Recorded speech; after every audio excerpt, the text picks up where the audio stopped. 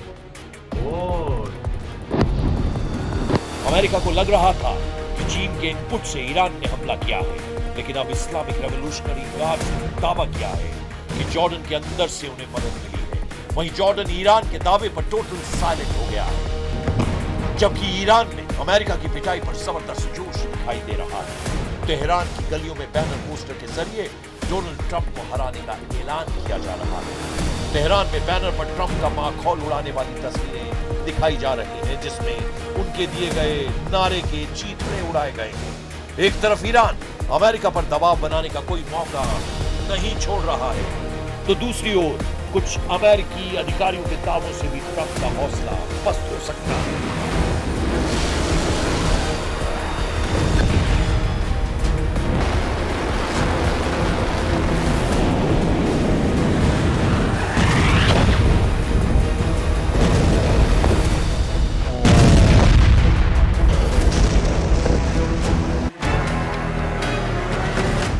क्योंकि एक अमेरिकी अधिकारी ने दावा किया, अमेरिका के पास ईरान के खिलाफ लंबा युद्ध लड़ने लायक मिसाइलें नहीं हैं। ब्रिटेन के अखबार टेलीग्राफ ने एक रिपोर्ट छापी, जिसमें उसने एक अमेरिकी अधिकारी को कोट किया और लिखा कि अमेरिका ईरान के साथ लंबे और बड़े सैन्य संघर्ष के लिए अपनी ताकत बढ़ा रहा है, लेकिन उसके सामने हथियारों और मिसाइलों के भंडार की कमी एक बड़ी चुनौती बन रही है। रिपोर्ट के हिसाब से अमेरिकी रक्षा अधिकारी को चिंता है कि अमेरिका को अपने रणनीतिक हथियार के भंडार को बनाए रखना है, क्योंकि चीन और रूस के मोर्चे पर भी अमेरिका को हथियारों की जरूरत पड़ सकती है।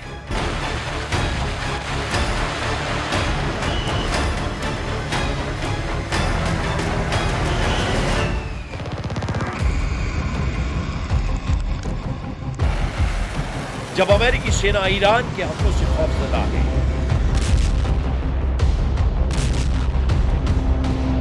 जब ईरान अमेरिका को ग्राउंड ऑपरेशन के लिए ललकार रहा है, तब हथियारों की किल्लत की रिपोर्ट डबल झटके से कम नहीं। लेकिन ट्रंप का मूड खराब करने वाला एक बयान इजराइल से भी आया है। इजराइल के वित्त मंत्री बेजलेल स्मोट्रिच ने घोषणा की है कि अब उनकी सेना ईरान युद्ध में शामिल होने के लिए तैयार नहीं है। स्मोट्रिच ने दावा किया कि मौजूदा हालात इजराइल के लिए सबसे अच्छे हैं, इसलिए वो ईरान में अपनी ताकत जाया करने की जगह हमास और हिजबुल्लाह का सफाया करने में लगा रहेगा। हालांकि इसके पीछे ईरान से आए मोसाद की इंटेलिजेंस को माना जा रहा है, जिसमें बताया गया है कि ईरान ने एटम बमों का लैब एक्टिव कर दिया।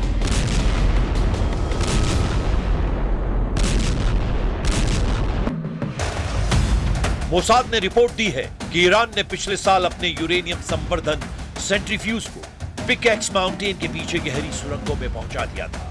बीते साल जून में 12 दिनों तक चले इजराइल ईरान युद्ध के बाद यूरेनियम सेंट्रीफ्यूज को बेहद सुरक्षित पिकैक्स माउंटेन ट्रांसफर कर दिया गया था। पिकैक्स माउंटेन, जिसे माउंट कोलान भी कहते हैं, ईरान का सबसे सुरक्षित परिसर है। ये ईरान के नतांज यूरेनियम संवर्धन केंद्र के पास है, जहां पर 2 गहरे भूमिगत सुरंग नेटवर्क हैं। ये सुरंगें अमेरिका के सबसे शक्तिशाली बंकर बस्टर बमों की पहुंच से भी बाहर है।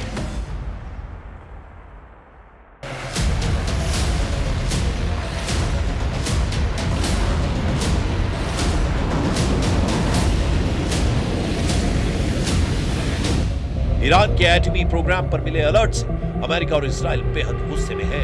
ट्रंप 100 बार ये बात कह चुके हैं कि ईरान को किसी भी कीमत पर एटम बम नहीं बनाने देंगे, लेकिन मोसाद की रिपोर्ट बता रही है कि न्यूक्लियर ग्रेड यूरेनियम को मुश्तबा के कमांडर्स सीक्रेट लोकेशन पर सेफ जोन में रख देंगे। क्या इसी वजह से ईरान को समझौते के प्रस्ताव मिलने लगे?